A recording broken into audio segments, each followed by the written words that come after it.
Very good afternoon, sir. My name is Sushant Kumar Kushwaha. I am a research scholar from BHU, and very much fortunate to have a time to clear my doubt from you, sir. My question is, I have lost my spark, okay, and I am not a very much continuous, consistently motivated person. I have lost my motivation. How to regain that? To live my life and lead in a like a joyful way, so to regain your inner peace. Thank you, sir. See, the nature of life is such… Please sit down, it's okay. If you go outside in the garden and try to catch an ant, the BHU ant,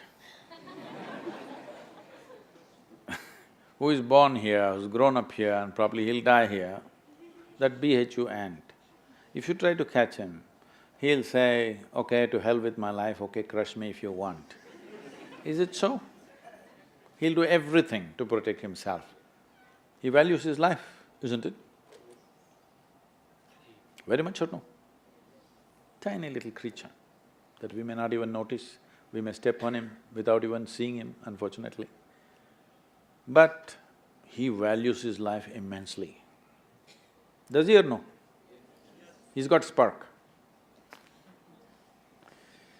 But you, a human being, at least on this planet, you're the peak of evolution, physiologically at least. Yes? If other behavioral aspects, if we may have questions but physiologically at least, the most evolved creature on the planet. What the most evolved creature on the planet means is, it has the most complex neurological system and it has the highest level of cerebral capability. That means you can think, you can remember, you have memory. You have a very vivid sense of memory and a fantastic sense of imagination. An ant doesn't have such a vivid sense of memory, nor does he have any great imagination. He has some. But he has a presence of mind about the life that he is living. Because the education systems that you're going through right from kindergarten level is such that it is about everything except you. It's about everything else. Somebody is PhD in tourism, somebody is PhD in biotechnology, somebody is PhD in something. Nothing about this. How does this function? There is no attention at all. A human being functions. You have a Kala Bhairava temple here. What this means is, a human being exists in three times. He lives because of the richness of his memory. How rich is your memory determines what you will do and what you will not do right now, isn't it so? So memory is important, the present experience is important, and how vivid is your imagination for tomorrow is very important. Right now the problem is, these things have all gotten mixed up because discipline of faculty has simply not come. Nothing has been taught to our children that there needs to be… Discipline means people think English kind of discipline, walking like this like idiots. Discipline of faculty is not there. Because of this, your own mind turns against you. What happened 10 years ago, you still suffer? Hello? What may happen day after tomorrow, you already suffer? Because there's no discipline of faculty. You don't know how to use your memory, you don't know how to use your imagination. Your memory makes you suffer, your imagination makes you suffer, and you think you're suffering your life. You are not suffering your life, you're only suffering the two greatest faculties of being human, vivid sense of memory and a fantastic sense of imagination, isn't it so? If you suffer the greatest faculties that you have, what can we do with you? If you suffer an ailment, understandable. If you suffer a disability, understandable. If you suffer your ability, hopeless case. Yes or no? You're suffering your capabilities. If you're suffering your disability, it's all right. You're suffering your capabilities.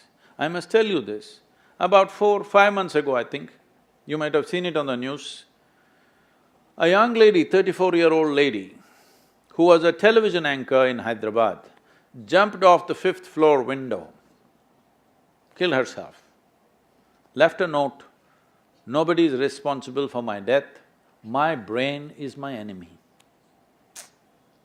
How many million years it took to get this brain to this size, and now it becomes your enemy? She articulated this, but this is true with almost 90% of the human beings. They are suffering their own intelligence, isn't it? If you take away half their brain, if you take away half their brain, they will be peaceful. Yes.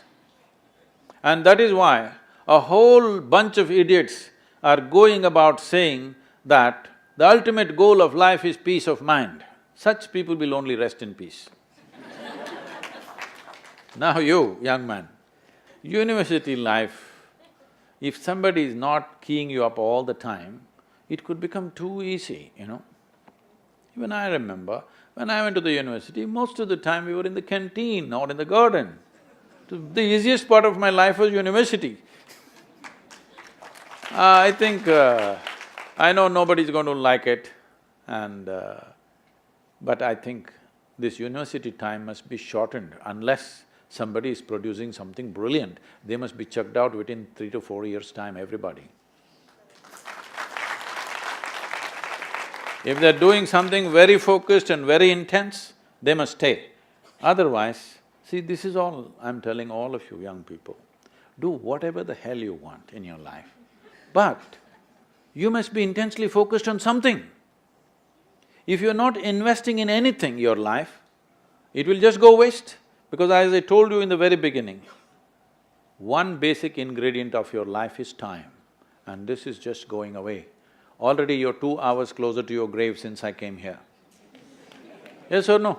2 hours closer to Manikarnika. Yes or no? Yes, you are not immortal, it's just a limited amount of time. Are you a precious life, I'm asking you? Is your life precious to you? Yes.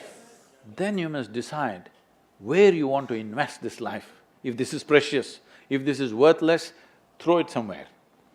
If this is precious, invest in something worthwhile, isn't it? So if you invest this in something worthwhile, not spark, you will be aflame all the time.